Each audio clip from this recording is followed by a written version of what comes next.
Bonjour à tous. Alors, je vais demander juste qu'on m'apporte un deuxième micro. Et peut-être d'ailleurs qu'on ajoute un fauteuil, puisque je serai mieux placé, je verrai mieux. Merci, cher Luc Ferry, évidemment, de revenir comme chaque année, un pilier de ces rencontres de l'avenir, pour cette thématique. Alors, c'est vraiment la première fois qu'une réflexion scientifique et philosophique est articulée sur la question de la longévité. Ça s'était vraiment jamais fait. Et donc je suis impatient. En plus, je n'ai jamais écouté cette conférence. On n'en a pas beaucoup parlé. On a beaucoup parlé entre nous des questions de santé, mais on n'a pas beaucoup parlé de la question de la longévité. Et donc je suis évidemment très touché et évidemment très honoré, même si on se connaît très bien, même si on va pas le cacher, les meilleurs amis du monde. Je suis quand même très honoré et très impatient de t'écouter. Voilà. Non, c'est vrai. Merci. Merci beaucoup. Ouais.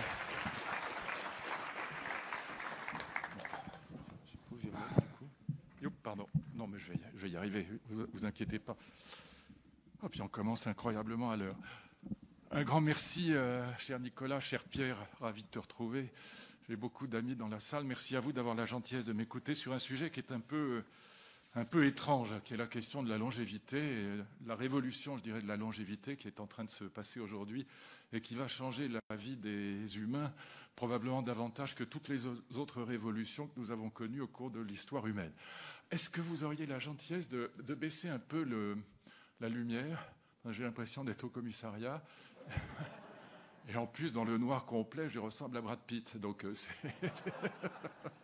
mais il faut vraiment qu'il fasse noir. Voilà, un certain nombre de scientifiques tout à fait sérieux nous annoncent cette révolution de la longévité. Il ne s'agit pas de milliardaires américains cinglés, ni de transhumanistes délirants. Il s'agit par exemple de Jean-Claude Ameisen, qui a été le président du comité d'éthique, qui est un type tout à fait sérieux, un très grand biologiste.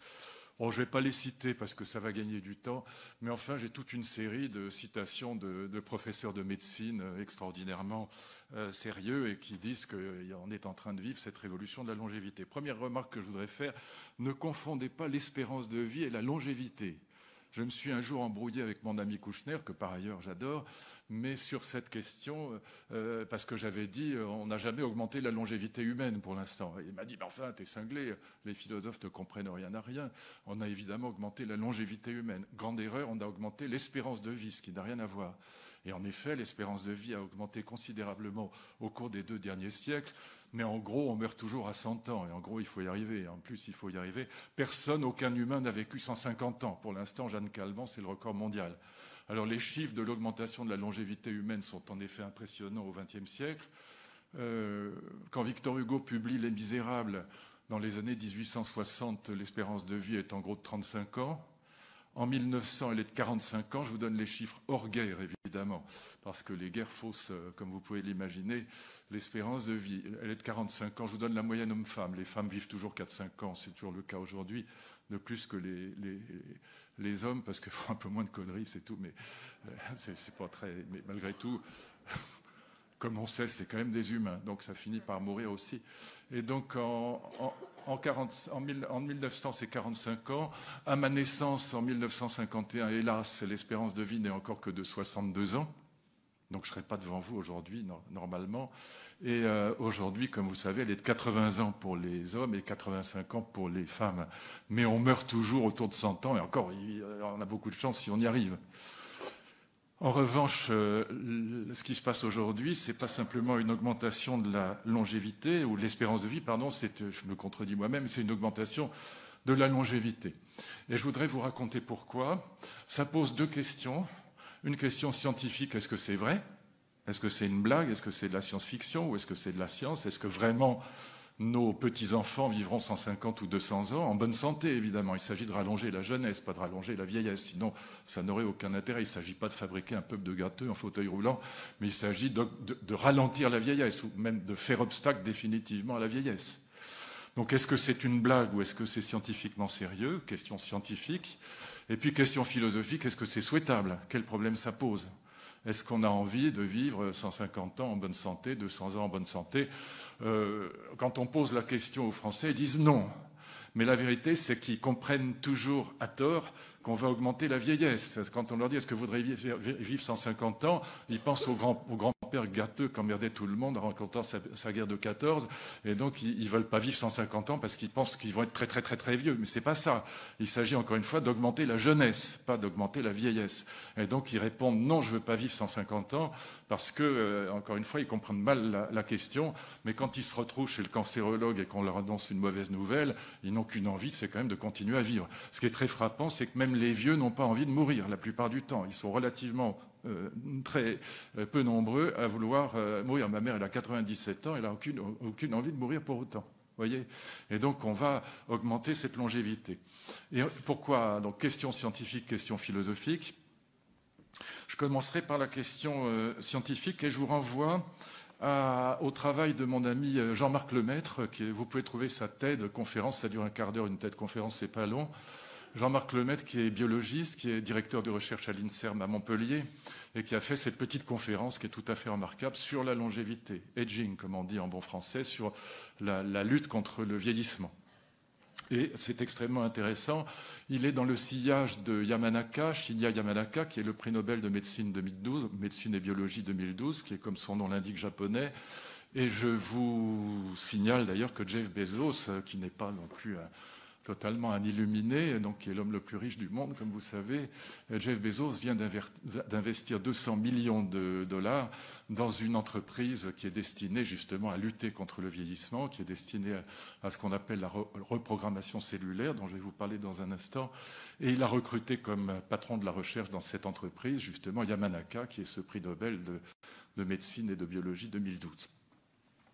Il y a plusieurs stratégies de lutte contre le vieillissement, donc je commence par la question scientifique. Est-ce que c'est sérieux ou pas? Est-ce que c'est une blague? Est-ce que c'est de la science-fiction? Ou est-ce que c'est de la science? Donc je commence par la question scientifique. Je précise que j'ai fait 3 ans de biologie sérieusement dans ma vie, puis j'ai travaillé avec Jean Dosset dans les années 90 sur le séquençage du génome humain, le premier séquençage du génome humain qui a coûté 3 milliards de dollars, qui a duré 15 ans. C'était assez fascinant. Et puis j'ai jamais arrêté. J'ai enseigné biologie et philosophie à Jussieu, à la fac de sciences de Paris, avec mon ami Jean-Didier Vincent. Et donc ce que je vous raconte là, c'est pas du jus de crâne, c'est des choses que j'ai regardées sérieusement avec des amis biologistes. Et moi-même, ça fait 30 ans que je travaille dans ce domaine-là, aussi ardemment que dans le domaine de l'idéalisme allemand ou de la mythologie grecque. Donc je reviens sur le fond à cette question de la longévité. Il y a plusieurs stratégies. Il y en a plein aujourd'hui. Il y a des gens, il y a la transfusion sanguine, il y a le sport, par exemple, le sport qui renforce le système immunitaire, qui nous permet de vivre plus longtemps. On sait que faire du sport, 3/4 d'heure de sport tous les jours, c'est 40% de cancer en moins. Il y a toutes sortes de stratégies pour rester en bonne santé. Mais il y en a une qui m'intéresse, c'est celle de Yamanaka et de Jean-Marc Lemaître, et c'est ce qu'on appelle la reprogrammation cellulaire. Alors pour ceux qui n'ont pas fait de biologie ou qui ne se souviennent pas de leur cours, et puis pour les plus vieux d'entre nous, on n'en parlait pas à l'époque, puisque la découverte des cellules souches, c'est les années 90 tout simplement. Je vous rappelle, ou plutôt je vous explique de quoi il s'agit très simplement sur le plan scientifique, comment ça fonctionne. Au départ, on n'a qu'une seule cellule, l'œuf. On appelle cette cellule-là totipotente, parce qu'elle, on entend même en français, elle va pouvoir tout fabriquer. Elle va pouvoir fabriquer un être humain entier, l'embryogénèse, elle va fabriquer, à partir de cet œuf fécondé, on va fabriquer un petit humain entier. Donc elle est totipotente, cette première cellule, elle peut tout fabriquer. Et on a 4 types de cellules souches. Les cellules souches, ce sont celles qui font fabriquer les autres cellules. Je vais rentrer un peu dans les détails, mais vous allez voir, on peut comprendre, même si on n'a pas fait de biologie. Mais c'est pour que vous compreniez la base scientifique de cette révolution de la longévité. Et si on ne comprend pas, on reste dans l'idée que ça peut être simplement une question de discussion idéologique, ce qui n'est pas le cas. C'est un problème scientifique. Et puis à partir de cet œuf primitif, au bout de 4 jours, il va commencer à se différencier parce que nous avons dans le corps humain 220 types de cellules différentes. On a 220 types de tissus. On a des muscles, on a des nerfs, on a des cheveux, on a des os, on a du cœur, on a du foie, ce n'est pas les mêmes cellules. Et donc au total, on a 220 types de cellules, 220 types de tissus cellulaires dans un corps humain. Et donc ces cellules souches, elles vont se diviser, et elles vont se spécialiser, elles vont se différencier. Et donc, on a 4 types de cellules souches, juste garder ça présent à l'esprit. On a d'abord les il y a la totipotente, c'est la première, c'est l'œuf. Ensuite, on a les pluripotentes. Ce sont celles qui vont être capables de fabriquer les 220 tissus cellulaires. Puis après, on a des multipotentes. Elles ne sont plus capables de fabriquer que 2 ou 3 tissus, de la moelle, de l'os, par exemple, ou du gras. Et puis après, on a des cellules qui sont unipotentes. Elles ne peuvent plus fabriquer qu'un seul tissu. Quand vous vous coupez le doigt, les cellules souches se mettent à travailler. Ça s'appelle la cicatrisation.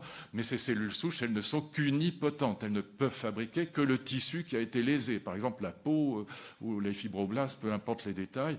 Et donc, vous avez ces 4 types de cellules souches qui sont les cellules souches qui sont capables de refabriquer les tissus lésés, les tissus abîmés. D'accord ?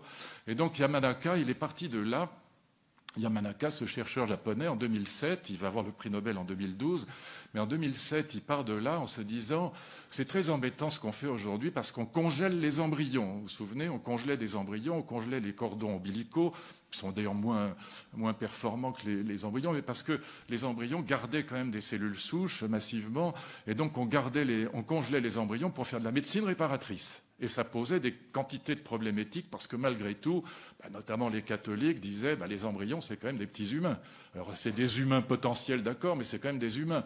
Un embryon d'humain, ça donne rarement un lapin, ça donne toujours un humain. Et donc ça posait, l'Église hurlait, hein, les comités d'éthique se posaient des questions.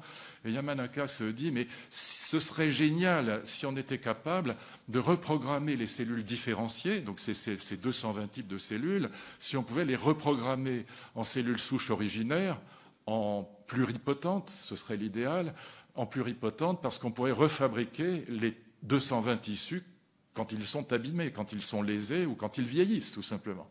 Et donc, il se dit, voilà, si on pouvait reprogrammer les cellules d'adultes différenciées en cellules souches originaires, en pluripotentes, on pourrait faire de la médecine réparatrice sans congeler les embryons, sans avoir de problème éthique.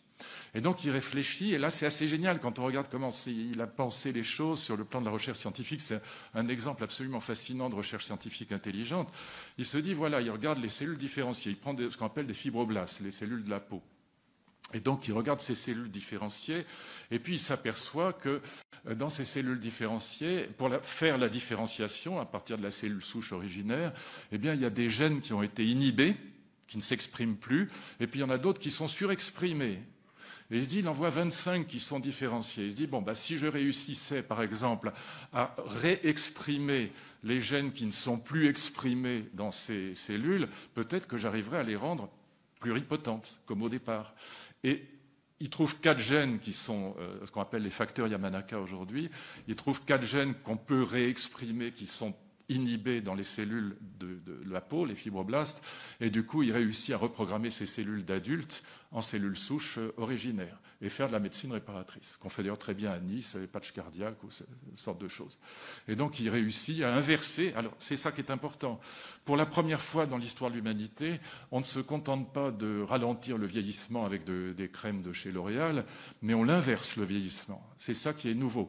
On inverse le vieillissement cellulaire. C'est-à-dire qu'on prend des cellules vieilles, d'adultes, et on les transforme en cellules embryonnaires, si je puis dire, même plus qu'embryonnaires, en cellules souches pluripotentes, c'est-à-dire des cellules souches qui sont capables de refabriquer tous les tissus du corps humain. Vous voyez l'idée, inversion du vieillissement cellulaire. Et donc, il a le prix Nobel grâce à ça en 2012. Mon ami Jean-Marc Lemaitre se dit, bon, ce qui est embêtant chez les vieux, passé 60 ans, appelons les choses un chat, moi j'en ai 71, donc je vois bien le problème.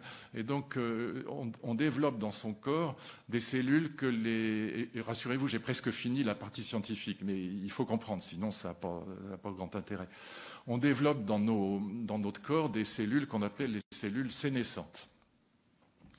Les cellules sénescentes, ce sont des cellules qui ne meurent pas, mais qui ne se divisent plus. Normalement, une cellule se divise dans sa vie entre 40 et 80 fois, et là, elle ne se divise plus. Ces fichues cellules sénescentes, on en est bourré, et elles ne s'éliminent pas. Pourquoi ? Parce que notre système immunitaire vieillit lui aussi, et qu'il ne donne pas l'ordre à ces cellules de se suicider. C'est ce qu'on appelle l'apoptose. En grec, apoptose, c'est l'image, c'est un fruit qui tombe par terre et qui enrichit le sol. Eh bien, c'est le suicide cellulaire, en bon français. Et donc, le système immunitaire ne donne plus l'ordre à nos cellules, nos cellules sénescentes, qui normalement devraient disparaître puisqu'elles ne se divisent plus. Mais le système immunitaire vieillissant, c'est pour ça qu'on meurt plus de la Covid à 85 ans qu'à 25. C'est parce que le système immunitaire ne donne plus l'ordre ni aux cellules cancéreuses. C'est pour ça que l'âge du cancer, c'est plutôt passé 60 ans. Il ne donne plus l'ordre aux cellules qui sont en mauvais état de se suicider, et en particulier à ces fichues cellules sénescentes. Le problème des cellules sénescentes, c'est qu'elles synthétisent autour d'elles, là où elles sont, le tissu dans lequel elles sont insérées, elles synthétisent autour d'elles toutes sortes de saloperies. C'est elles qui font toutes les maladies de la sénescence, toutes les maladies de la vieillesse. En particulier mon genou, c'est-à-dire l'inflammatoire, arthrite, arthrose, la cataracte, ce qu'on appelle la sarcopénie, ce qui n'a rien à voir avec Sarkozy, c'est en grec, c'est assez amusant. Sarkos, c'est la viande. Sarcophage, c'est ce qui bouffe la viande. Et Pénia, c'est la misère. C'est la déesse de la misère. Sarcopénie, c'est la misère de la viande, étymologiquement. En fait, c'est tout simplement la perte de masse musculaire. Quand vous avez 20 ans, vous pouvez manger 3 pots de confiture par jour sans prendre un gramme de graisse. À 60 ans, il suffit de le regarder pour prendre 1 kilo. Donc, voilà, sarcopénie, c'est très embêtant. Et aussi un certain nombre de cancers, évidemment, pour les mêmes raisons, parce que le système immunitaire n'élimine plus ou pas assez bien les cellules qu'il devrait éliminer, en particulier les cellules cancéreuses quand elles apparaissent. Et donc, on a ces fichues cellules sénescentes qui nous font vieillir. Et là, on passe, très important, de la médecine réparatrice à la question de la lutte contre la vieillesse, que Yamanaka n'avait pas en tête. Ce qui l'intéressait, c'est simplement la médecine réparatrice. C'était la question de la congélation des embryons. Et donc Yamanaka, lui, et 6 articles vont paraître dans le sillage du prix Nobel Yamanaka pour dire « mais les cellules sénescentes, on ne peut pas y arriver, on ne peut pas les reprogrammer, on ne sait pas faire ». Et mon ami Jean-Marc Lemaître, je publie son livre cette semaine d'ailleurs, qui est absolument génial, je vous conseille de le lire. Ça s'appelle « Guérir la vieillesse », absolument passionnant. Et donc, parce que justement, lui considère que la vieillesse est une maladie, que ce n'est pas simplement la cause des maladies. Alors, ça ferait hurler mon ami André Comte-Sponville, et je reviendrai à la question philosophique après, mais il considère que la vieillesse est une maladie, et que c'est même la plus grave, d'ailleurs, parce que ça se termine toujours mal, comme on sait. Ça, c'est amusant, tout ça. Et donc, il se dit, mais si on pouvait reprogrammer les cellules sénescentes en cellules souches originaires, ce serait génial. Et il y arrive, non pas avec 4 gènes, mais avec 6 gènes. Il trouve les gènes qui ne sont pas exprimés, qui sont inhibés dans les cellules sénescentes. Il reprogramme ces fichues cellules sénescentes et il fait le travail sur 50 centenaires. Il fait le boulot bien et il reprogramme ces cellules de centenaires en cellules souches originaires. Et lui, ce qui l'intéresse, c'est la lutte contre le vieillissement, aging, comme on dit en anglais. C'est ça son sujet, c'est pas simplement la médecine réparatrice. Et là, il se dit, on peut y arriver, donc avec 6 facteurs, en reprogrammant ces gènes qui ont été inhibés, on arrive à reprogrammer des cellules de centenaires en cellules souches pluripotentes, c'est-à-dire celles qui sont capables de fabriquer, encore une fois, les 220 tissus de notre corps. Et donc, évidemment, là, il m'appelle l'autre jour en me disant, mais c'est fou. Et en vérité, ça donne 2 stratégies de lutte contre le vieillissement, donc allonger encore une fois la jeunesse, et retarder la mort aussi, évidemment. Donc 2 stratégies de lutte contre le vieillissement, et je vous les indique, je ne veux pas rentrer dans les détails davantage, c'était juste pour que vous ayez l'idée globale, et puis après vous pouvez aller voir vous-même, par exemple en lisant le livre de Jean-Marc, donc Guérir la vieillesse, qui sort là aux éditions de l'Observatoire la semaine prochaine. Eh bien, ce qu'il montre dans ce livre, et puis dans son travail sur les souris, il montre qu'on a 2 stratégies de lutte contre le vieillissement. Soit on peut éliminer les cellules sénescentes avec ce qu'on appelle des sénolytiques. Il y a 4 ou 5 molécules sénolytiques qui sont des tueuses de cellules sénescentes. Et quand on le fait chez la souris, moi j'ai vu ces souris, c'est fascinant, mais ça on le connaît, on le savait déjà depuis une vingtaine d'années. Quand on éradique les cellules sénescentes chez la souris, elle vit 40% plus longtemps, mais surtout en bien meilleure santé. Pas de cataracte, pas d'arthrose, pas d'arthrite, pas de cancer. Et puis en plus, l'intelligence beaucoup plus grande sur le repérage dans l'espace est bien meilleure, par exemple. Intéressant, c'est-à-dire que le cerveau fonctionne mieux aussi. Et donc, soit on détruit les cellules sénescentes et on vit 35 ou 40% plus longtemps, On avait déjà fait ça à l'université de Rochester il y a 10 ans. Il y a toutes sortes d'articles qui sont parus dans la presse sur cet usage des sénolytiques pour détruire les cellules sénescentes chez la souris. Ou bien alors, et là évidemment c'est beaucoup plus intéressant encore, on reprogramme ces cellules sénescentes en cellules souches pluripotentes originaires. Et là, on peut dans ce cas-là, avoir une bestiole qui s'auto-répare en permanence. Là, il m'a appelé il y a 3 semaines, il était comme un fou, il me dit, voilà, j'ai fabriqué, parce qu'on les commande, les souris, on commande à des laboratoires génétiques. Il me dit, je viens de faire fabriquer une souris qui s'auto-répare en permanence. Et il dit, bon, je te dirais pas qu'elle est immortelle, parce que s'il y a un chat qui passe à côté, il va quand même la bouffer, mais je sais pas quand elle va mourir. On sait toujours pas, d'ailleurs. Bon, parce qu'il n'y a pas que la reprogrammation cellulaire dans la vieillesse, il peut y avoir plein d'autres problèmes, mais malgré tout, c'est quand même le problème fondamental. Et donc, sa souris, elle s'auto-répare en permanence, donc elle ne vieillit pas pour l'instant.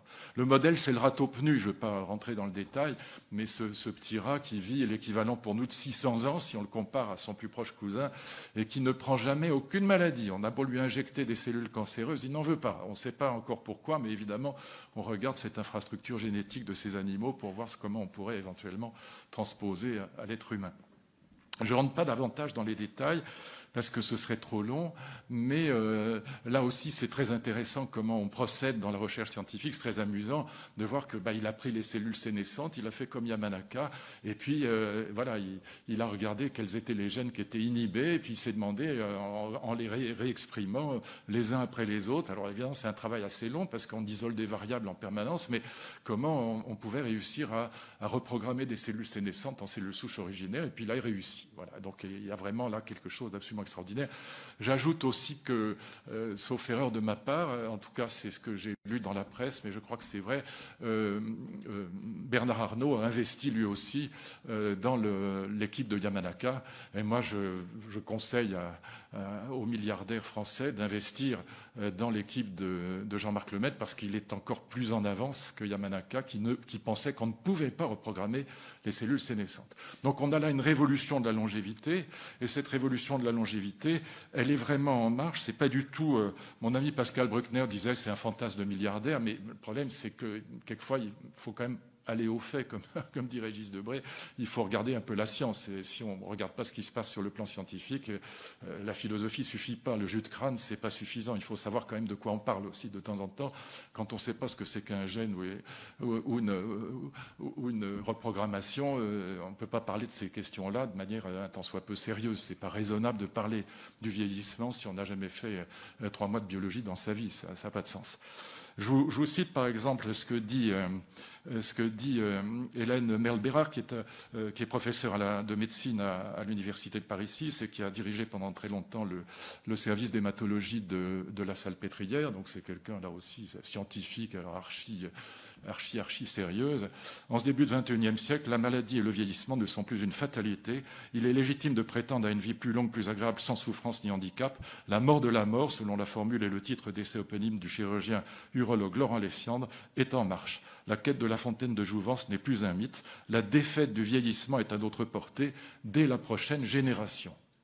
Et ce n'est pas une folle transhumaniste. Je pourrais vous citer 50 autres textes du même type de professeurs de médecine absolument sérieux et qui ne font pas de l'idéologie. Donc sur le plan scientifique, c'est ce qu'on va vivre dans les 20 ans, 30 ans qui viennent. Moi j'attends les secours, c'est un peu tard, mais bon. Donc j'engueule mon ami Lemaître en lui disant « mais file-moi des sénolytiques d'urgence ». Mais voilà, bon, il va le faire d'ailleurs, mais j'ai bon espoir. Sinon je ne le publierai pas. Voilà. Alors, la question philosophique, enfin, il y en a plein. J'évoque rapidement celles qui me paraissent superficielles et sans grand intérêt, mais c'est malheureusement les plus présentes. Genre, comment il s'appelle, Olivier Rey, je crois, il y a un type fanatiquement anti-transhumaniste qui n'arrête pas de jeter son venin sur ce type de découverte. Et puis, il y a un tas de gens qui ont envie de crever. Enfin, ils le disent. En fait, j'y crois pas. Je crois que c'est faux. Mais ils prétendent ça pour faire bien. Voilà. Tu vois, moi, j'ai jamais vu personne adorer l'arthrite. Tu vois, j'ai jamais vu des gens ravis de perdre leurs cheveux ou de prendre des cheveux blancs ou de prendre des rides. Voilà. Mais enfin, ça fait bien de dire oui, moi, j'accepte la vieillesse et la mort parce que je suis un sage comme Caton l'Ancien. Tu parles. Personne n'a envie de ça. Et enfin, ou très peu de gens. Il y a les fatigués de la vie, comme on dit en Suisse, mais c'est pas le cas général. Donc, il y a beaucoup d'objections qui sont des objections pour faire bien. Je dirais, elles m'intéressent assez peu. Et donc, je m'intéresserai surtout à la dernière, mais je les nomme pour mémoire. La première objection, elle est faite notamment par un de mes amis, Jean-Michel Beignet, qui dit qu'une vie sans fin, ou une vie même très longue, nous rendrait paresseux, nous ennuierait, et que ça nous invite, dit-il, à aimer la mort. Ben moi, j'aime pas. Voilà, il n'y a rien à faire. J'aime ni la vieillesse ni la mort. Je suis désolé, je m'ennuie pas. En plus, je m'ennuie jamais. Je me suis jamais ennuyé de ma vie. Et donc, voilà, il a gardé cette idée que voilà, la longévité serait synonyme d'ennui et de paresse. Si la mort n'était pas au bout du chemin, on s'ennuierait et on virait. Moi, c'est le contraire. La seule chose qui m'ennuie dans la vie, c'est la mort. Voilà, c'est le seul truc qui m'emmerde vraiment parce que c'est la seule chose absolument irréversible et contre laquelle on ne peut rien. Donc, je laisse de côté.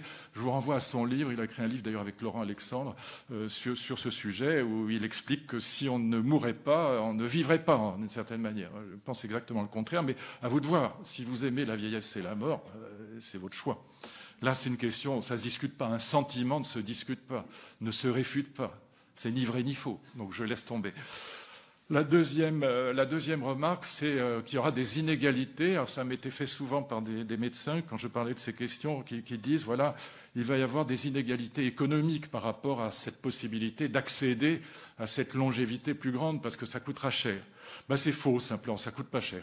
Et je vous donne un exemple, j'en parlais tout à l'heure, c'est pour ça que je l'ai évoqué en commençant. Quand j'ai travaillé avec Jean Dosset sur le séquençage du génome humain, ce premier séquençage du génome humain, donc c'est 1990-2003, il a coûté 3 milliards de dollars. Aujourd'hui, un séquençage du génome humain, ça coûte 150 dollars. Vous envoyez une goutte de salive ou de sang, vous faites pour vous, mesdames, un DPNI, un diagnostic prénatal non invasif, la myosynthèse, c'est mort, l'intelligence artificielle sépare le génome du bébé, du fœtus et le vôtre, et on peut repérer, d'ailleurs, c'est un vrai problème, une centaine de maladies potentielles. Il ne faut pas s'affoler parce que si votre bébé vit 90 ans, il est probable que sur les 100 maladies, il y en aura 99 qui seront guérissables. Mais enfin, en tout cas, on en est là. Et donc, ça coûtait 3 milliards. On est passé de 3 milliards de dollars à 150 dollars. Donc, le prix n'est pas le problème. On a une dégressivité des coûts des biotech qui est absolument extraordinaire. Regardez aujourd'hui, dans la pandémie, en gros, la France va dépenser 250 ou 300 milliards d'euros pour lutter contre la pandémie et pour soutenir les entreprises, pour éviter le chômage. Mais sur ces 300 milliards, les vaccins, ça représente 15 milliards. C'est à peine l'épaisseur du trait. C'est pas ça qui coûte cher. Donc je laisse. Troisième objection, alors là, ça revient sans arrêt, puis là, les gens adorent, c'est la surpopulation. Ce qui est vrai, c'est que depuis les années 50, je crois que dans les années 50, on devait être 2 milliards d'individus, on est 8 milliards aujourd'hui. L'augmentation du nombre d'individus sur la planète est due non pas du tout à l'augmentation des naissances, pas du tout, mais uniquement à l'augmentation de la longévité humaine. Et ça, c'est vrai. Et donc, les gens disent, ah oui, la surpopulation, Paul Ehrlich, si vous vous souvenez, années 68, la bombe P, c'est ce fou furieux qui lance le thème de la bombe P, qui va donner toute une série de prévisions complètement délirantes, mais qui a un succès absolument extraordinaire. Un professeur à Stanford, aux États-Unis, un biologiste, qui lance ce thème de la surpopulation. Ce thème a été vrai jusqu'à aujourd'hui, il est faux aujourd'hui, il est absolument faux aujourd'hui. Et je vous renvoie là aussi, c'est mon côté vieux prof, à un livre de 2 chercheurs canadiens qui vient de paraître, ça s'appelle Planète vide, très intéressant. Il s'appelle Ibbitson et Brucker, et ils publient ce livre-là qui vient de paraître en français, donc Planète vide, dans lequel ils expliquent, et l'ONU est obligée d'ailleurs de suivre leurs analyses, dans lequel ils expliquent tous les deux qu'on va non pas du tout vers la surpopulation, mais vers la dépopulation. Pourquoi on va vers la dépopulation ? Il y a 4 raisons qu'ils expliquent. Alors après, ils donnent des chiffres. Et ça ne vaut pas, contrairement à l'objection qui vient tout de suite, ça ne vaut pas seulement pour l'Occident. Ça vaut aussi, par exemple, pour le Mexique ou pour la Thaïlande ou pour la Malaisie. C'est très important. Pour le Vietnam. Alors, et en partie même pour l'Afrique. Évidemment, moins pour l'Afrique et le monde arabo-musulman. Mais ça vaut quand même pour eux. Pourquoi ? Eh bien, alors ils expliquent ça, chiffres à l'appui, c'est un livre, et l'ONU est en train de réviser ses prédictions à la baisse. Je l'ai dit d'ailleurs l'autre jour à Jacques Attali qui dit on va aller à 13 milliards. Pas du tout. On montera éventuellement à 9 milliards, mais ça redescendra très violemment après, très vite. Et le vrai problème, ce qu'ils disent, c'est que ce sera le vieillissement de la population. Et pourquoi ? Il y a 3 ou 4 raisons que je vous indique très rapidement, mais lisez là aussi ce livre, et après, ne me croyez pas, informez-vous, c'est ça le but d'une conférence, c'est de vous inviter à regarder vous-même, c'est pas de demander qu'on me croie. La première et principale raison, c'est l'urbanisation du monde. Et je vous donne un chiffre qui est fascinant, d'ailleurs sur le plan écologique aussi, on est 8 milliards de terriens, 4 milliards de terriens vivent aujourd'hui sur 3% du territoire de la planète. Quand même assez fascinant. C'est de là que parle le mouvement éco-moderniste, auquel j'adhère d'ailleurs, et qui dit que si on continue cette urbanisation, on pourra transformer le reste de la planète en réserve sauvage de biomasse, de biodiversité et d'absorption des gaz à effet de serre. C'est très intéressant ce qui se passe du côté de l'urbanisation. Quel rapport avec le nombre d'enfants ? C'est très simple. C'est qu'à la campagne, moi j'ai passé les 25 premières années de ma vie à la campagne, et je peux vous dire que dans ma génération à moi encore, au moment des foins, il n'y avait plus personne à l'école. Parce que dès 6-7 ans, à la campagne, eh bien, le petit, il aide ses parents. Il va garder les chèvres ou les vaches, il aide les parents. À la ville, c'est un boulet financier. À la ville, il faut une chambre de plus, il faut une bagnole plus grande. Le petit va faire des études, ça coûte cher. Et donc, il reste à la maison jusqu'à 25 ans aujourd'hui en moyenne. Et donc, à la campagne, l'enfant est une aide. À la ville, c'est un boulet financier. Et donc, l'urbanisation réduit le nombre d'enfants. Plus vous avez... alors, deuxième, avant de conclure, les autres raisons. La deuxième raison qui est aussi importante, c'est la féminisation du monde. Quand les femmes peuvent contrôler les naissances, et ça ne coûte plus rien aujourd'hui, maintenant, elles ne veulent pas 8 enfants. Même pas 6, ni 4, elles en veulent 1, 2 ou 3, mais pas plus, en moyenne. Et donc, féminisation du monde, libération des femmes, ça conduit à ce qu'il y ait beaucoup moins d'enfants. Et puis, troisième raison, quand il y a un État-providence qui fonctionne, on n'a pas besoin de fabriquer des enfants pour s'occuper des vieux comme on fait en Afrique. Et puis, la quatrième raison, c'est le retrait des religions dans une grande partie du monde. Il y avait en France, en 1950, 95% de baptisés. C'est-à-dire que même les communistes se baptisaient. On ne sait jamais, hein. Il vaut mieux ne pas mettre tous ses œufs dans le même panier. Et donc aujourd'hui, c'est 40% de baptisés en France. Il y avait 45 000 prêtres en France en 1950, il en reste 5 000 aujourd'hui. Vous voyez ? Donc on a une érosion des religions et donc une érosion de l'idée qu'il faut faire autant d'enfants que possible et que la contraception est un crime.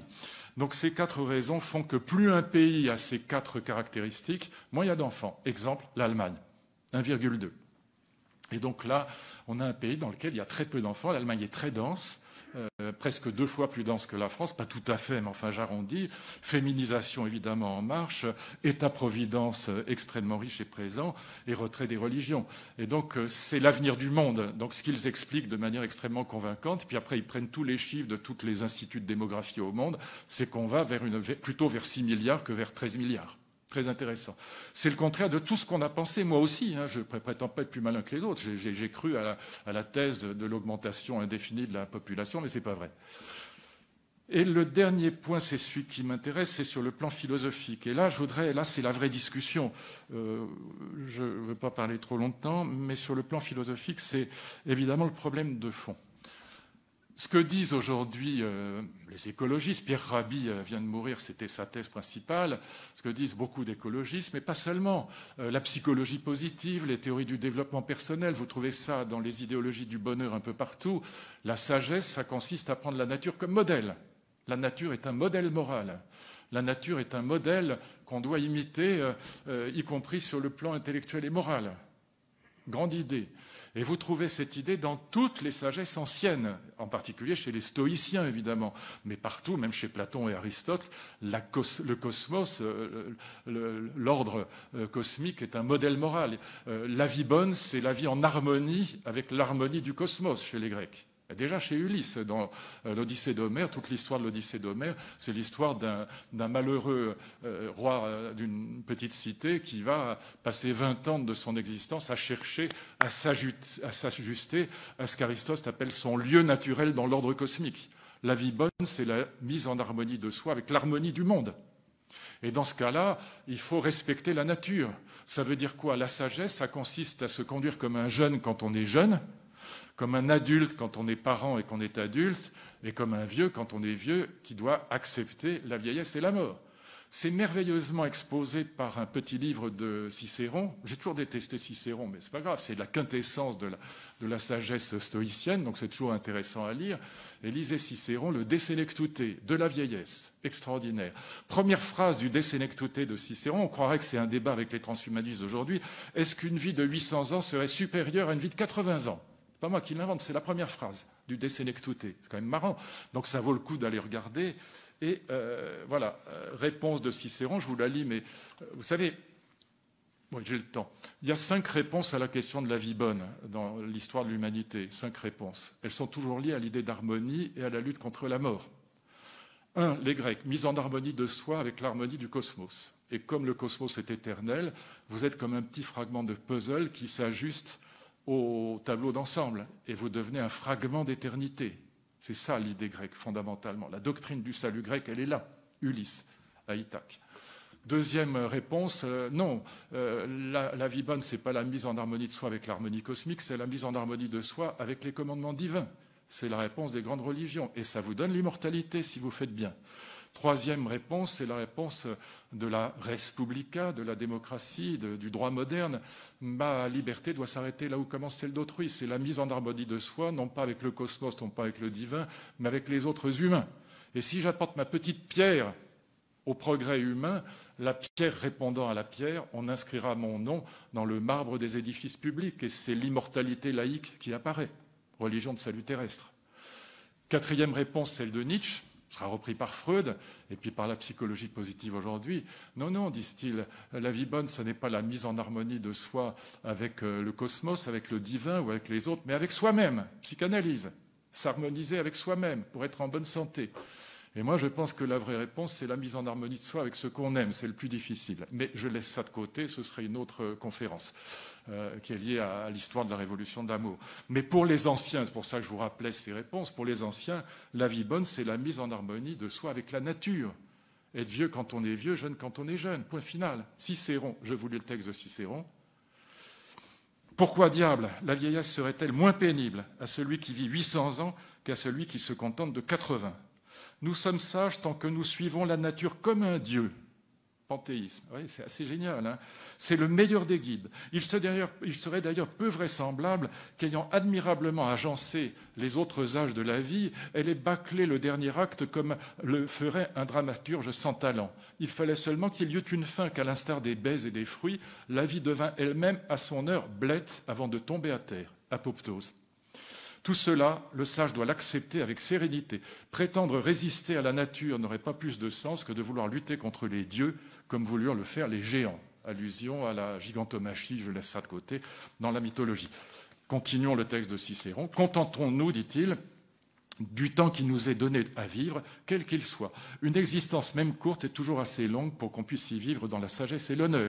Et s'il advient qu'elle se prolonge, n'allons pas nous plaindre plus que ne le font les paysans, de ce qu'après la clémence du printemps viennent l'été et l'automne. Car tout ce qui est conforme à la nature doit être tenu pour bon. Vous voyez, ça c'est vraiment typique de la sagesse ancienne, de la sagesse stoïcienne, de la cosmologie ancienne. Je pense exactement le contraire. Je suis résolument moderne, donc partisan de la liberté, de la perfectibilité humaine, de l'éducation tout au long de sa vie.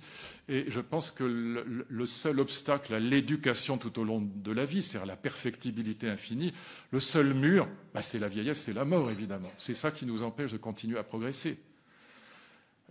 Évidemment, il y a des vieux cons, ça existe, il ne faut pas nier la réalité, mais la possibilité est offerte à tout le monde de progresser indéfiniment. C'est ça le monde moderne, c'est ça la rupture avec le monde ancien, la rupture avec la cosmologie ancienne, c'est la naissance de l'idée de liberté. Et cette naissance de l'idée de liberté, elle est déjà présente dans le mythe de Prométhée, dont je voudrais vous dire un mot, parce que tout part de là, mais ça va être développé après par les modernes. évidemment par Rousseau et Kant, mais aussi chez Sartre, par exemple, dans son petit essai, cette petite conférence qui s'appelle « L'existentialisme est un humanisme ». La première chose qu'objecteront les modernes, ceux qui plaident pour la perfectibilité infinie, pour l'éducation tout au long de la vie, sans fin, pour la liberté et non pas pour l'imitation de la nature, c'est que la nature n'est pas un modèle moral. Alors les Grecs pouvaient le penser parce qu'ils n'avaient pas la même idée de la nature que Newton ou Descartes. Ils pensaient que la nature était harmonieuse. Pour nous, la nature, elle n'est pas harmonieuse du tout. La nature, c'est Darwin, c'est ce que décrit Darwin. La nature, c'est l'élimination des faibles par les forts, c'est la sélection naturelle. Il n'y a que les nazis aujourd'hui pour prendre la nature comme un modèle moral. C'est un des grands problèmes de l'écologie aujourd'hui, c'est qu'elle se rapproche des fascismes bruns ou rouges en prenant la nature comme un modèle moral. Parce que, encore une fois, la nature, c'est l'élimination des faibles. Tout ce qu'on a inventé de grandiose dans l'État-providence est antinaturel. La retraite, il n'y a qu'à laisser mourir les vieux, je veux dire, les faire monter au cocotier. Donc, du point de vue de la nature, il n'y a aucune raison pour que, passé 40 ans, en gros, on continue à survivre. Du point de vue naturel, ça n'a pas de sens. Une fois qu'on a transmis ces gènes à ses enfants et qu'on les a élevés jusqu'à l'âge de 20 ans, on peut, d'un point de vue strictement biologique, on peut disparaître. Il y a un proverbe africain qui dit ça très bien, que j'aime beaucoup. Il dit, il est assez marrant, quand tu es poursuivi par le lion, il est inutile de courir plus vite que le lion, il suffit de courir plus vite que ton voisin. Celui-là, j'aime beaucoup. Oui, c'est drôle. Et si le voisin est vieux, handicapé, c'est tout bénéfice. Je veux dire, en plus, vous faites un petit croche-pied, et puis bon. Et donc, c'est réglé. La nature, c'est ça. Et encore une fois, que ce soit la médecine moderne ou l'État-providence ou la démocratie, la protection des handicapés, des fous, des vieux, tout ça est absolument antinaturel. Du point de vue de la logique darwinienne, il n'y a aucune raison de faire ça. Autrement dit, tout ce qu'on a fait de bien depuis 2 siècles est antinaturel dans nos vieilles démocraties. Et ça, voilà, moi, c'est mon point de départ, si vous voulez. Et donc, par rapport à ça, évidemment, l'obstacle principal, c'est la vieillesse. Rousseau disait qu'est-ce qui fait que l'homme, à la différence de l'animal, peut et va nécessairement redevenir imbécile. La phrase est de Rousseau, elle n'est pas de moi. Parce qu'il va perdre par la vieillesse toutes les qualités que la jeunesse lui avait données. Et c'est la vérité aujourd'hui, on ne peut pas le nier. On est moins performant en mathématiques à 97 ans qu'à 25. Il suffit de regarder le bout des axones pour le comprendre d'ailleurs, parce qu'ils sont quand même effilochés, les pauvres. Et donc, et on a tous la même expérience, passé 50 ans ou 60 ans, on cherche le nom de quelqu'un. Ah, je l'ai sur le bout de la langue. Ben oui, mais le neurone, lui, ne l'a pas, tu vois. Donc c'est ça qui est embêtant. Il continue à chercher. Et donc tout ça, aujourd'hui, on sait comment ça fonctionne, évidemment. Et puis, je parlais de la sarcopénie, enfin tout ça, mon genou, les maux de la vieillesse, ils sont incontestables. Et c'est ça qui nous empêche de continuer à progresser, ce qui est insupportable, à mes yeux en tout cas. Moi, j'aime apprendre. Je ne me contente pas de l'idéalisme allemand ou de la mythologie grecque. Je m'intéresse à la biologie, par exemple, ou à la politique, ou à l'économie. Je pense que la seule chose qui m'empêchera de continuer à progresser, et je suis passionné par les sciences, c'est la vieillesse, simplement. C'est quand même très, très embêtant. Voilà. Et donc, le mythe de Prométhée met déjà ça en scène. Et je vous raconte ce mythe pour terminer, parce qu'il est l'opposé absolu du stoïcisme de Cicéron. Zeus vient de gagner la guerre. Alors c'est raconté par Hésiode dans les Travaux et les Jours, notamment, aussi dans la Théogonie, donc 7e siècle avant Jésus-Christ. Mais c'est l'opposé de la philosophie grecque, d'une certaine manière. Dans toutes les périodes de l'histoire de la pensée, il y a toujours une philosophie dominante, qui est en l'occurrence cosmologique chez les Grecs, et puis il y a la contre-philosophie. Il y a les hostiles, il y a des matérialistes quand Descartes et Kant sont idéalistes, il y a Gassendi, etc. Bon, là, on a les sophistes et le mythe de Prométhée. Zeus vient de gagner la guerre contre les titans. Les titans sont les premiers dieux, sont les dieux de la violence et du chaos. Ils sont proches du premier dieu qui est le chaos. Et donc ils sont dans la violence. Ils ont une force titanesque. C'est resté jusque dans le français. Et donc Zeus vient de gagner la guerre contre les titans. Ils sont enfermés dans le Tartare, dans les sous-sols de la terre, protégés par un Cerbère, enfin gardés, plutôt pas protégés mais gardés. Poséidon a fait construire des portes infranchissables, et donc ces malheureux titans, ils sont enfermés pour l'éternité. Et donc les Olympiens, les humains n'existent pas encore, les Olympiens, les 14, ils sont pas 12, ils sont 14, sont là, et c'est ce qu'on appelle le calme olympien. la paix. Rien de plus emmerdant. Et donc, ils finissent par s'embêter. Et Zeus se dit qu'il faut qu'il distrait quand même ses collègues. Et il a l'idée de fabriquer les humains. Il demande à Prométhée. Prométhée, qui est un fils de Titan, dont le frère s'appelle Épiméthée. Et Prométhée est le fils du titan Japet. Et Zeus l'aime bien parce que Japet s'est rallié aux Olympiens dans la guerre contre les titans. Donc il n'a pas été un ennemi. Et il demande à Prométhée de fabriquer les mortels pour distraire les dieux, pour qu'il se passe quelque chose, pour que la vie revienne. Parce que les mortels, ils vont faire des enfants, ce sera l'histoire, ce sera la succession des générations. C'est la vie et l'histoire qui va revenir. Eux, ils sont immortels, donc il ne se passe rien. Il faut des mortels pour que les dieux s'amusent. Et donc, il demande à Prométhée de fabriquer les mortels. Prométhée, en grec, ça veut dire celui qui pense en avant. Épiméthée, c'est celui qui a toujours un coup de retard. C'est l'esprit d'escalier. Il a toujours épi, ça veut dire après, il a un coup de retard. C'est l'idiot de la famille, quoi. Et donc, Épiméthée va voir son frère, Prométhée, quand il apprend que Zeus lui a demandé de fabriquer les mortels. Et il dit à Prométhée, mais laisse-moi, s'il te plaît, pour une fois, sois gentil avec moi, laisse-moi m'exercer sur ces mortels inférieurs que sont les animaux. Prométhée pressent la catastrophe, mais il finit par céder à son frère et lui dit, bon, vas-y, fabrique les mortels animaux. Et que fait Épiméthée? C'est raconté dans le Protagoras de Platon, dans le dialogue de Platon qui s'appelle Protagoras, qui est génial d'ailleurs. Et Épiméthée va faire quelque chose qui n'est pas si bête que ça. Il va construire un écosystème. Ça veut dire quoi? Il va attribuer à chaque animal sa place. Les ours blancs, ils sont là-bas au pôle. Les oiseaux, ils sont dans le ciel. Les poissons, ils sont dans l'eau, etc., etc. Et puis, il va construire pour chaque espèce animale. Alors écoutez bien ça, suivez bien, parce que là, c'est là que tout se joue. Il va construire pour chaque espèce animale un archétype, ce que Sartre appellera une essence, ce que Platon appellera une idée. C'est pareil. Pour chaque espèce, pour le chien, pour le chat, pour l'abeille, il y aura un modèle, un archétype, avec des caractéristiques très particulières qui vont prédestiner les espèces. Il y a un archétype de l'abeille qui fait que l'abeille, elle passe sa vie à butiner. Mon chat, il passe son temps à courir après les souris. Comme j'aime bien les souris, je les lui retire. Mais enfin, alors c'est un chat du 7e arrondissement, il n'a jamais vu une souris de sa vie, mais il suffit qu'il en voie une ou un oiseau, il court après. Et donc, chaque animal va avoir son archétype. Et donc, il construit des petites figurines, ça s'appelle comme ça dans le texte de Platon, avec de la terre et de l'eau, pour préfigurer le destin de chaque espèce animale. Les oiseaux, ils voleront, les poissons, ils nageront, etc. Et puis, troisième point, pour que ça fonctionne, il va attribuer à chaque espèce des dons naturels. Les oiseaux, ils auront des ailes, ils pourront voler. Les poissons, ils auront des nageoires. Le lapin, qui n'est pas très fort, pour qu'il puisse échapper au renard, on va lui permettre de construire des terriers, de courir très vite, etc., etc. La petite souris, elle pourra aussi se construire des terriers pour échapper au chat, les oiseaux pour s'envoler quand le chat arrive, etc. Et donc, il va équilibrer par des dons naturels les griffes. La tortue, qui, comme chacun sait, ne court pas très vite, on va lui mettre une carapace pour la protéger du renard. Et donc, on va faire un écosystème équilibré grâce aux dons naturels qu'on donne à chaque espèce. Il est tout content, il a fait un truc.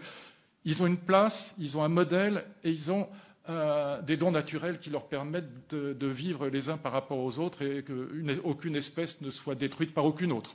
Un système équilibré, un écosystème équilibré. Et ça, c'est merveilleusement décrit dans le texte de Platon. Et Prométhée arrive et il constate le travail de son frère, Épiméthée, et il est consterné. Consterné, pourquoi? Eh bien, dit-il, et vous retrouvez ça dans le même mythe qui est repris par Pic de la Mirandole en 1486, dans le livre génial, absolument génial de Pic de la Mirandole, c'est la naissance de la philosophie moderne, qui s'appelle De la dignité humaine, et c'est le même mythe que Pic de la Mirandole... Oh, je suis fatigué aujourd'hui. Pic de la Mirandole reprend, et donc, pourquoi Prométhée est-il consterné? Parce qu'il ne reste plus rien pour les humains. Plus d'archétypes, plus de place, plus de dons. Le petit humain, il n'a pas de griffes, il n'a pas de carapace, il n'a pas de fourrure, il n'a rien pour survivre. Et c'est pour ça qu'il reste à la maison jusqu'à 25 ans. Parce que sinon, il ne peut pas voler de ses propres ailes. Et donc le petit humain, il n'a rien... Alors que vous regardez dans les documentaires animaliers, ça m'a toujours fasciné, c'est tellement platonicien. Vous regardez les petites tortues marines, c'est vraiment le modèle de l'animal, d'une certaine manière, de l'animalité, si je puis dire. Dès qu'elles sortent de l'œuf et qu'elles percent le sable, on les voit courir vers la mer. Elles savent tout faire tout de suite, sans éducation aucune, pas d'éducation des parents. Elles savent nager, elles savent manger, elles ont besoin de zéro parentalité, si je puis dire.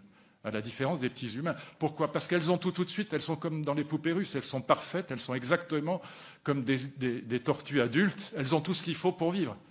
Zéro éducation, pas d'historicité. Ce qui va caractériser l'animal, c'est l'absence d'historicité, parce qu'absence de liberté, absence de perfectibilité, comme dit Rousseau. C'est génial comme formulation.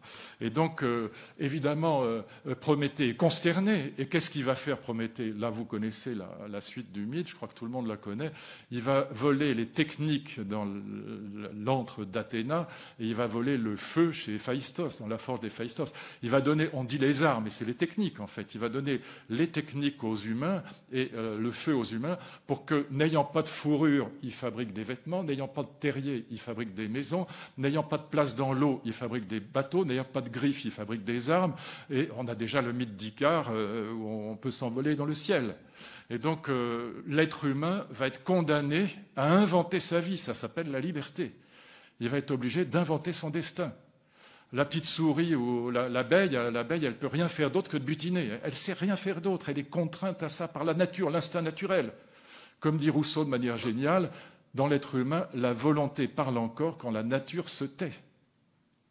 C'est la fondation de toute la philosophie moderne, la philosophie de la perfectibilité, de l'historicité. Double historicité de l'être humain. L'historicité de l'individu, ça s'appelle l'éducation, le contraire des petites tortues. Et l'historicité de la culture et de la politique, regardez les fourmilières, les termitières ou les ruches, elles ne changent pas. En 20 000 ans, ça n'a pas changé d'un iota, alors que les villes humaines changent sans arrêt. New York, Paris ou Londres, il y a 20 000 ans, méconnaissable. Même il y a 200 ans parfois, quand vous allez à Pékin en particulier. Et donc les villes humaines progressent sans arrêt. L'idée moderne est la suivante. Plus un être est programmé par la nature, moins il est libre, moins il a d'historicité. Moins il est programmé par la nature, plus il est libre, plus il a d'historicité, de perfectibilité infinie. Chez mon ami Yves Agide, que vous connaissez sûrement, plus grand spécialiste du cerveau probablement en Europe, on localise cette liberté dans les zones grises. On ne savait pas à quoi elle servait, mais on commence à voir aussi qu'il peut y avoir une explication biologique de cette liberté. Vrai débat avec les biologistes que je laisse de côté. Et donc de ce point de vue-là, moi je vous dirais très franchement, je pense que 200 ans c'est une mort précoce. Voilà. Vu tout ce qu'on a à faire, mais enfin c'est évident. Toutes ces femmes à aimer, tous ces hommes éventuellement, enfin chacun, et voilà, tous ces livres à lire, toutes ces langues à apprendre, toutes ces civilisations à découvrir, tous ces amis à se faire dans le monde. 200 ans, c'est une mort précoce. On meurt juste au moment aujourd'hui où on commence à être un peu moins con. C'est ça le problème. Voilà. Et donc, mais évidemment, moi, enfin, laissez-moi cette illusion, je suis moins bête au volant de ma voiture ou avec mes enfants que je ne l'eusse été quand j'avais 25 ans, où j'avais aucune passion d'aucune espèce, d'aucune sorte. Et donc, je pense qu'on progresse merveilleusement avec cette révolution de la longévité qui sera la possibilité pour l'humanité, parce que c'est très profond en fait, pas simplement de progresser, mais par amour, parce que c'est lié à la révolution de l'amour. Et là, je me retourne vers mon ami Pierre-Henri Tavoyot, c'est lié à la révolution de l'amour, parce que la liberté, c'est bien, mais pourquoi faire? La perfectibilité, c'est bien. Pourquoi progresser? Sinon pour transmettre quelque chose à ceux que nous aimons, afin qu'eux aussi soient moins bêtes et moins violents, et que l'humanité progresse. Et donc on retrouve là, au fond, l'héritage des Lumières. Alors évidemment, je disais tout à l'heure, il y a des vieux cons. L'hypothèse pessimiste, c'est qu'on va fabriquer des très très vieux cons. Bon, ça c'est possible aussi, mais en tout cas, c'est la chance d'avoir ce que Kant appelait la pensée élargie, et que Victor Hugo, dans le poème que je cite dans tous mes livres, mais pour cette raison, a merveilleusement illustré avec le personnage de Bose endormi. Vous vous souvenez, c'est le plus beau poème de la poésie. Enfin, à mes yeux, je trouve la fin est géniale en plus. Hein. La fin, le tout reposait dans Our et dans Jérémadès, et le croissant fin éclair parmi ces fleurs de l'ombre brillait à l'Occident, et Route à demi endormie sous ses voiles se demandait quel dieu, quel moissonneur de l'éternalité avait en s'en allant négligemment jeté cette faucille d'or dans le champ des étoiles. Quand on a écrit ça, on peut mourir. Mais surtout, le passage sur Bose est vraiment génial, parce que c'est la même chose que chez Kant. C'est un éloge de ce que, pas la vieillesse, mais ce que la longévité nous permet, c'est-à-dire la pensée élargie. élargir l'horizon au lieu d'être borné. Les 8 vers de Victor Hugo, je les rappelle toujours, donc je vais pas. Enfin, si, allez, je vous les inflige en guise de conclusion. Bose était bon maître et fidèle parent. Il était généreux, quoiqu'il fût économe. Les femmes regardaient Bose plus qu'un jeune homme, car le jeune homme est beau, mais le vieillard est grand. Le vieillard qui revient vers la source première entre aux jours éternels et sort des jours changeants. Et si l'on voit de la flamme aux yeux des jeunes gens, dans l'œil du vieillard, on voit de la lumière. Voilà, et cette idée, lumière, élargissement de l'horizon, flamme, bah oui, c'est la jeunesse, c'est bien aussi. Mais voilà, cette idée, c'est que, au fond, seule la longévité, je ne dis pas l'âge, parce que l'âge, on entend vieillesse, c'est pas la vieillesse, mais seule la longévité nous permet d'accéder à l'élargissement de l'horizon et par amour, de laisser à l'humanité que nous aimons ou que nous pourrions aimer. Très important pour moi. Il y a ceux que nous aimons, sont nos proches, mais il y a ceux qu'on pourrait aimer. Moi, je fais le tour du monde 2 ou 3 fois par an et j'ai maintenant des amis en Chine ou au Brésil qui sont pour moi comme des frères ou comme des sœurs et ça fait partie de cette différence entre le proche et celui qu'on pourrait aimer, mais qu'on va peut-être voir que 10 fois dans sa vie. C'est pas comme nos enfants ou comme nos proches. Voilà. Donc je pense que cette révolution de la longévité est une vraie bonne nouvelle potentiellement pour l'humanité. Merci de votre attention et je vous laisse en paix.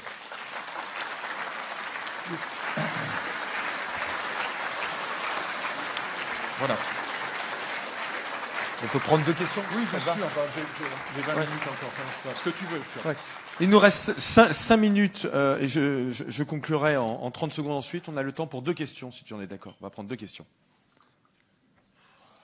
Well. Alors, je vous ai peut-être... Elle est tout au fond. Allez-y.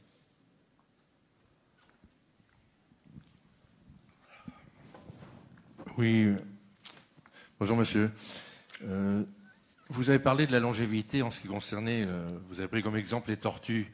Mais les tortues, la longévité d'une tortue marine, c'est quelques heures parce que vous avez, en fin de compte, 1 sur 100 ou 1 sur 1000 qui arrive seulement en mer. Le reste est mangé par les chiens, les oiseaux et les poissons. Les frégates surtout. Voilà. Oui. Mais je n'ai pas parlé de la longévité pour les tortues. J'ai parlé du fait qu'elles étaient préformées et qu'elles étaient à la naissance la même chose qu'à l'âge adulte. Il n'y a pas d'éducation chez la tortue. Et je sais évidemment qu'elles se font bouffer, en particulier par les frégates qui sont les plus grands prédateurs des bébés tortues. Ça me désole, c'est assez mignon les petites tortues, mais le point n'était pas longévité, c'était préformationnisme, c'était le fait qu'elles sont, encore une fois, si bien fabriquées par la nature qu'elles n'ont pas besoin d'éducation, contrairement aux petits humains. Alors, on va prendre une question. Voilà. Yes. Merci pour cette conférence. Alors vous avez abordé la partie scientifique et philosophique, oui. Et j'étais intéressé par la partie économique, donc la longévité par rapport à la croissance économique. Oui. Est-ce que c'est un facteur de croissance économique ou de décroissance ? Écoutez, là, Nicolas serait mieux placé que moi. Je pense que la demande intérieure dans un pays est toujours très importante. C'est ça qui probablement booste le plus l'économie. C'est la demande intérieure. Donc l'accroissement démographique qui est lié éventuellement ou le fait que la dépopulation soit compensée par la longévité est plutôt une bonne nouvelle sur le plan économique. Maintenant, il est évident que la réforme des retraites, déjà vouloir faire travailler les Français 2 ans de plus, on fait sauter un gouvernement, ou alors on fait marche arrière, comme a fait Macron sur sa réforme à points, à laquelle d'ailleurs personnellement j'ai absolument rien compris, mais c'est évidemment, c'est une évidence qu'on devra travailler, par exemple, beaucoup plus longtemps, ça va de soi. La question de la réforme des retraites, elle est déjà liée à la question de la longévité. Je vous ai donné les chiffres tout à l'heure. Quand on vivait 45 ans en 1900, ou même 62 ans en 1950, la question des retraites, par répartition, ne se posait pas de la même manière qu'aujourd'hui. Et donc, il faut un QI de bulot pour ne pas comprendre que si on vit aujourd'hui 80 ou 85 ans, on est obligé d'augmenter, c'est pas d'ailleurs l'âge de départ à la retraite qui importe, mais la durée de cotisation. Ce que j'ai fait avec François Fillon et Chérec, qui était un type bien, François Chérec, qui nous a vraiment aidés, qui avait compris. C'est vrai que c'était difficile pour lui. Et donc, non pas de comprendre, mais de faire passer le message à ses troupes. Moi, je l'ai passé, puisque c'est moi qui l'ai fait, il faut quand même le dire, la durée de cotisation des fonctionnaires de 37 ans et demi à 42 ans, ce qui m'a coûté mon poste, mais il fallait le faire. Et donc, je l'ai fait. Et encore une fois, j'ai eu 65% de grévistes dans l'éducation nationale, mais c'était inévitable. Il fallait que nous le fassions, sinon on ne pouvait pas payer les retraites. Et il faudrait continuer à le faire. Moi, je suis pour une réforme paramétrique, parce que c'est ça qui permet de supprimer les quelques régimes spéciaux scandaleux. Il y en a peu, mais enfin, il y en a quelques-uns qui sont scandaleux. Et donc, évidemment, la longévité posera sur le plan économique ce type de problème. Mais maintenant, si on prend la thèse de la dépopulation, Davidson et Brecker, il est clair que c'est plutôt sur le plan économique une bonne nouvelle, parce que ça permettra de soutenir la demande intérieure. Ça compensera en partie la dépopulation, peut-être totalement. Donc il y a sûrement d'autres problèmes, mais enfin, voilà, ce sont des réponses, en tout cas, pour le quart d'heure. Voilà. Merci beaucoup. Merci je voudrais dire à un vous tout petit mot. Je surtout. voudrais dire un tout petit mot parce que Vas-y. évidemment cette conférence était incroyablement riche, mais je ne peux pas faire le même type de compliment que pour les autres conférences parce qu'on se connaît trop et que ce serait de l'impudeur. Mais je voudrais dire juste un point méthodologique qui est très important, Oui. c'est que Luc Ferry, philosophe sur le réel, c'est-à-dire sur la science, sur l'économie. C'est une sorte de marxiste, en fait, d'une certaine façon, enfin une sorte de matérialiste. Et c'est très rare, parce qu'il y a énormément de gens qui philosophent sur rien. Et donc ils disent des bêtises. Et en fait, toi, ta méthode, c'est d'abord d'étudier très en profondeur le réel, notamment les questions scientifiques, les questions économiques, dont on parle beaucoup, et de philosopher là-dessus. Et ça, Oui. ça en fait, ça fait de tes livres et de tes conférences quelque chose d'absolument unique. Ouais, c'est très parce que c'est gentil. juste, parce que c'est vrai. Non, mais Voilà. c'est très gentil à toi de dire ça, mais tu m'as fait redécouvrir Schumpeter, donc voilà, c'est vrai que moi j'ai géré le plus gros budget de l'État pendant 2 ans, j'ai passé des milliers d'heures. Parce que tu vois, le GVT du SGAZU, ça facilite pas la conversation. Et donc, voilà, je voulais défendre ça. Et puis, j'ai découvert, justement, en grande partie grâce à toi, plutôt redécouvert Schumpeter. Et c'est vrai que, voilà, l'économie et la biologie, je pense qu'on peut rien dire de sérieux philosophiquement aujourd'hui sur le monde. Hegel disait, la philosophie, c'est son temps saisi dans la pensée. Ihre Zeit in Gedanken erfasst, en bon français. Son temps ramassé dans la pensée. Si on n'a pas au moins l'économie et la biologie, j'aime beaucoup Pascal Bruckner, c'est vraiment un ami, mais parler de la longévité sans savoir ce que c'est qu'un gène ou une cellule, c'est pas raisonnable. Il y a un moment où il faut quand même rentrer. Oui, comme je disais, aller au fait, quoi. Voilà. Et donc, c'est vrai que moi, je suis à la fois passionné par l'idéalisme allemand. J'ai passé 20 ans de ma vie à traduire les philosophes allemands et puis par la mythologie et la philosophie grecque. Mais en même temps, ce qui m'intéresse, c'est de comprendre le monde d'aujourd'hui. C'est la sagesse pour aujourd'hui. C'est pas simplement, c'est ni l'histoire de la philosophie, ni les idéologies moralisatrices auxquelles très souvent le monde intellectuel se réduit. Voilà, c'est bien de défendre, je sais pas quoi, la Bosnie ou de critiquer Poutine, mais je m'en fous. C'est pas ça philosophiquement, c'est pas ça qui m'intéresse. Voilà, comme citoyen peut-être, mais voilà. Donc merci de le dire. C'est très gentil à toi. Merci à toi. vous. Rendez-vous dans un an.